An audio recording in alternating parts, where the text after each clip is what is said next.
This filter system has changed how I shoot real estate video content. Switching from outdoor to indoor setups takes seconds. If you shoot video like I do, especially in the real estate space, you know how frustrating traditional filters can be, especially when you're having to swap them out frequently. Well, the Freewell Real Locking Variable VND CPL kit just made life a lot easier.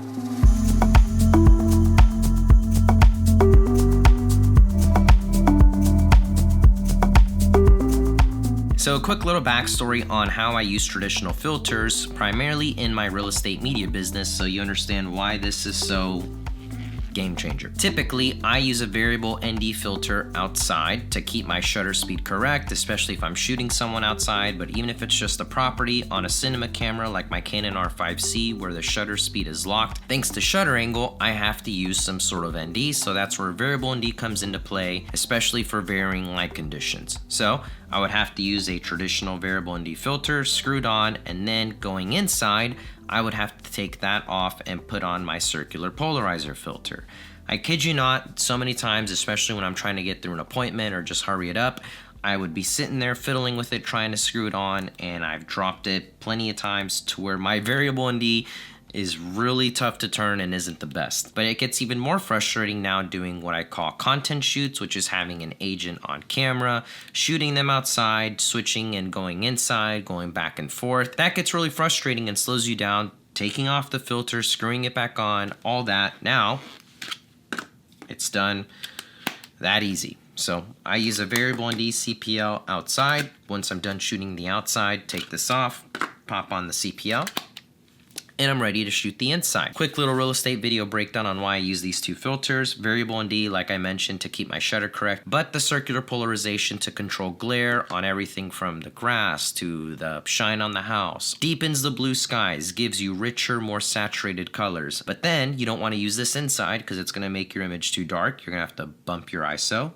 You're gonna use this, the circular polarizer, and this is gonna cut glare like this. You can see here, if I just simply turn this right here, and I also have the base on this lens as well, so I can just throw it on, just like that, and then adjust the strength. You can see here how it's affecting the screen or how it's affecting my face and my hair. I love using this for portrait work as well, but that's why I'm using this inside. And not having a filter system that can easily switch back and forth, whether you keep this in your pocket, wrapped with like a microfiber cloth to keep it clean, that is one thing. Someone needs to make some sort of filter pouch system, and that would be all I need, because I still run back to my case. I have these in my case, just put in there, ready to go, but some sort of system having these on me would be really good. But all to say, it's made life a lot easier shooting gigs like this. So also worth noting, it comes in this really nice leather, high quality stitched case. You also get a standalone ND32 in case this ND 3 to 7 stop isn't enough, which is really nice having that extra range. You can put that on, then put this other one on. It's gonna stay locked with your variable ND, and now you have a super dark image, but let's say you're trying to do a long exposure shot, not just for video work, you can do that now with this extra strength. You can keep up to 3 other filters in the whole kit in here, microfiber cloth, and you also get other filters. So for example, this is the glow mist filter. You can again stack this on here. So let's say I needed a shot where I needed my ND, CPL, and a glow mist. That's gonna really soften my image, bloom those highlights. It stays locked on again to the ND. I actually show a really good example here on camera. If I use my phone light, if I shine it at the lens, it's pretty digital. Throw it on, blooms it. Dang, that looks really nice. I like the look of that way better versus just the digital look. So definitely just wanted to mention this premium case that it comes with, along with the lens case. So a really cool feature I want to mention real quick is, let's say you need to look something up, you don't remember how some of this works, or you just got it, you're trying to find out everything about it. On the back of these NFC adapted cases, put your phone up to it and it brings it up. It's a little tap to, kind of like your tap to pay function, and it opens in your web browser a hub by Freewell. So you can see video guide, warranty, customer service, a blog, anything you would need. Pretty smart to put that on the back of the lens case, because you're always going to be, you're always going to have this. And talking about the lens cases, you can put these on like that. Same thing, snappable. This whole system stays on there really good, and this just goes in my bag like that. Or if I want to keep the filter system off, I take it off and just put the standalone lens cap like that. I do want to say though, there's a slight small gap. You probably can't even see it, but I can see the smallest gap. But since this lives in my camera case, I can't imagine that being any sort of an issue. But definitely worth noting.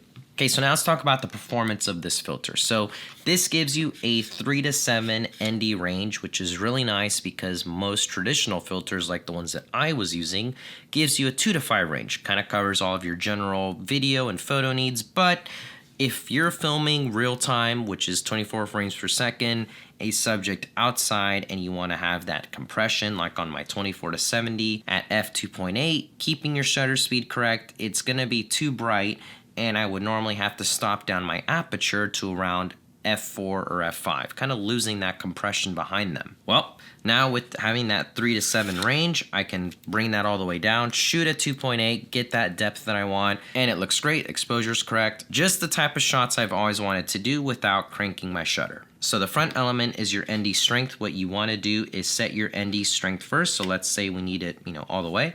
Then you adjust your CPL. The only feedback I would probably have so far is that the CPL is kind of like not the smoothest method to adjust, because what you do, the same tabs that you use to take it on and off, which works great, you slightly press them and then adjust it like that. And I haven't had any issues. I was just, at first it took some getting used to, but I can imagine if maybe you did it too strong, you dropped it, but that has not happened to me because you give it a little bit of a press and you can adjust it easily after you've adjusted your ND strength, and you're good to go. And most importantly, I noticed no color shifts whatsoever. The past month and a half, we've been using this for all of the real estate work that we've done in my media business. It's not like anyone was like, hey, these colors look different. Didn't notice any color shifts, especially when color correcting them and grading the footage. All of the work looks the same, looks great. So that's a really big plus, because I've used other filter systems in the past that did have noticeable color shifts, whether it was